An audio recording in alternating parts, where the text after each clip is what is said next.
নমস্কার, আমি সুস্মিতা আবারও চলে এসেছি নতুন একটি ভ্লগ নিয়ে। আমার নতুন ভ্লগে আপনাদের জানাই অনেক অনেক স্বাগত।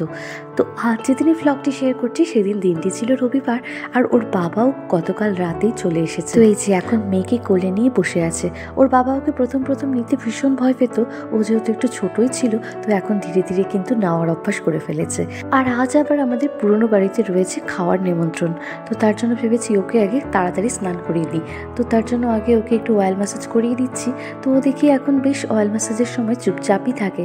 তো স্নান করে ওকে প্রথমে রেডি করে দিয়েছি, আর যেহেতু ভীষণই ঠান্ডা পড়েছে সব কিছুই পরিয়ে দিয়েছি।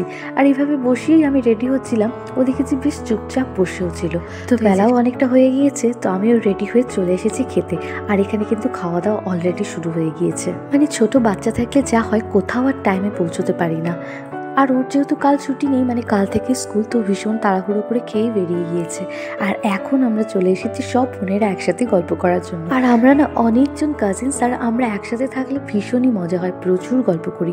আর আমার মেয়েকে দেখো একের পর এক মিমির কোলে উঠে যাচ্ছে। মানে এই প্রথমবার ডাক্তারের কাছে ছাড়া ও কোথাও ঘুরতে এলো। তো সবাই তো ওকে পেয়ে ভীষণ খুশি, সবাই ওকে ভীষণ আদর করছিল। আর ও কতটা বুঝতে পারছিল জানি না, কিন্তু বেশ চুপচাপ ছিল।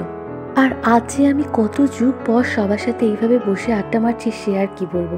এত মনটা ভালো লাগছিল, বলার মতো নয়। আর ও মাঝে মাঝে একটু কান্নাকাটিও করছিল, কিন্তু সবাই মিলে কোনো রকমে সামলে নিয়েছি। তো আজকের দিনটা এখানে বেশ ভালোই কেটেছিল। আর সন্ধেবেলা ছিল আমার কাকু কাকিমার অ্যানিভার্সারি, আর এখানে এতটাই ভিড় ছিল যে আমি আর সামনে যেতে পারিনি, দূর থেকে এভাবে দেখি। আমাদের পুরনো বাড়িতে না সবাই একসাথে থাকে, মানে যে কোনো অনুষ্ঠানে ভীষণই মজা হয়। আর যেহেতু আমার বিয়ে হয়েছে একটু দূরে, তো যে কোনো অনুষ্ঠান তো আমি ভীষণ মিস করি। তো আর কিছুদিন পরেই হয়তো চলে যাব, তো সেই দিনটার কথা ভেবে কিন্তু একটু খারাপ লাগছে। তো সবার সাথে আজকের দিনটা আনন্দে ভীষণ কাটলো। তো এখন একটু প্রায় সন্ধে হয়ে এসেছে, আর ঠান্ডাটাও বেশ পড়তে শুরু করেছে। তো ভেবেছি এখন বাড়ি চলে যাব। বাড়ি গিয়েও রয়েছে কিছু কাজ, কিন্তু আমার মেয়ের তো আর গল্পই শেষ হচ্ছে না। সবার সাথে এইটুকু ছোট্ট বাচ্চা কি সুন্দর গল্প করে চলেছে। তো রাতের বেলা চলে এসেছি বাড়িতে। মাকে বললাম তুমি আমাকে সবকিছু রেডি করে দাও, রাতের রান্নাটা আমিই করি। মানে আজ সকালেই বাবা এই মাংসগুলো নিয়ে এসেছিল, কিন্তু যেহেতু আমাদের নেমন্তন্ন ছিল সকালে আর রান্না হয়নি, তো রাতেই ভেবেছি রান্না করব। আর যথারীতি মা আমাকে সব কিছু রেডি করে দিয়েছে।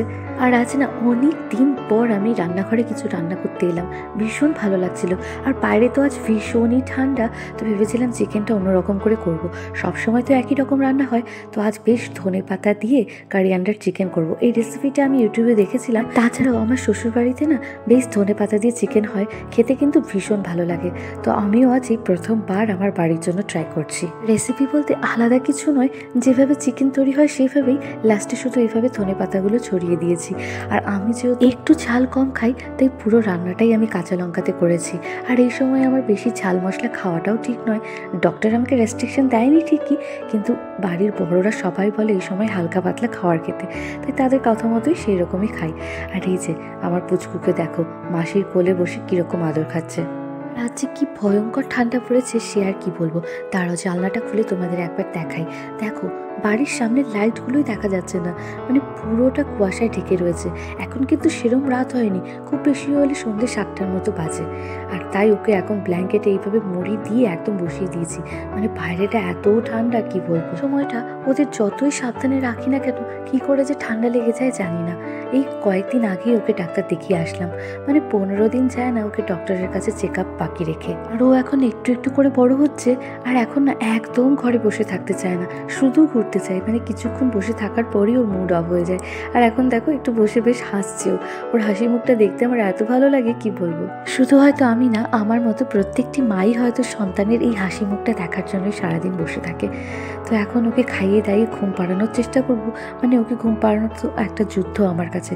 সে কিছুতেই রাতে ঘুমোতে চায় না, কেন যে এরকম করে কে জানে। মাঝে মাঝে হয়তো কোলের মধ্যে কিছুটা সময়ের জন্য ঘুমিয়েও যায়, তারপর যেই বিছানায় শোয়াতে চাই অমনি ওনার ঘুম ভেঙে যায়।